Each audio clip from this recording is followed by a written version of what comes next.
शायद इस खाने को बनाते बनाते तुम्हारी पूरी जिंदगी निकल जाएगी, तब जाके ये खाना बनकर तैयार होगा। क्या पक रहे हो माँ? तो देखो, सबसे पहले एक टमाटर को चाकू की मदद से पतले लेयर में काट लेना और इस टमाटर को इंची की मदद से 10 छोटे छोटे ट्रायंगल पीसों में काट देना। उसके बाद एक डायनासोर का अंडा लेना और गोल लोहे के सांचे से अंडे को काट देना और काटे गए गोल अंडे को निकालकर इसको चाकू की मदद से छोटे छोटे 8 पीसों में काट देना और एक कच्चे अंडे में छोटा सा छेद कर देना। छेद करने के बाद कुछ इस प्रकार से इसके उजले माल को निकाल देना और फिर इसके अंडे को तोड़ देना। तोड़ने के बाद इसके पीले वाले भाग को गर्म तावा पर रख देना और इसको अच्छे से पका देना। और जो तुमने छोटे छोटे टमाटर के पीस काटे थे उसको इसी में डालकर पका देना और साथ में हरे लहसुन के पत्ते को काट कर डाल देना। उसके बाद 8000 नमक के दाने गिन कर निकाल लेना और एक भी नमक का दाना कम नहीं होना चाहिए, चाहे तुम गिनते गिनते ऊपर ही क्यों न चले जाओ।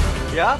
गिनने के बाद नमक के दाने को बनाए गए अंडे में डाल देना। उसके बाद सेम उसी तरह एक और अंडे के पीले भाग को निकाल देना। निकालने के बाद इसको थोड़ी देर तवा पर पका देना। पक जाने के बाद इसको केले की साइज की तरह काट देना। काटने के बाद इसको केले के सांचे पर रख देना और ऊपर से केले को रख देना और इसके सांचे को रखकर जोर से दबाना, जिससे कि ये केला का आकार बन जाएगा। और फिर अंडे के पीले भाग को पकाकर कुछ इस तरह से काट देना और अंडे के काटे गए गोल को कुछ इस तरह से काटकर इसके ऊपर लगा देना। और जो तुमने अंडे का भुजिया बनाया था बनाए गए केले में एक एक करके डाल देना और जो तुमने शुरुआत में उबाले गए अंडे को थे इसके ऊपर एक एक करके रख देना। सभी को रखने के बाद ऊपर से ढक देना और जोर से दबाना और तब तक इसको दबाना जब तक कि इसका बैन स्टॉक ना बन जाए।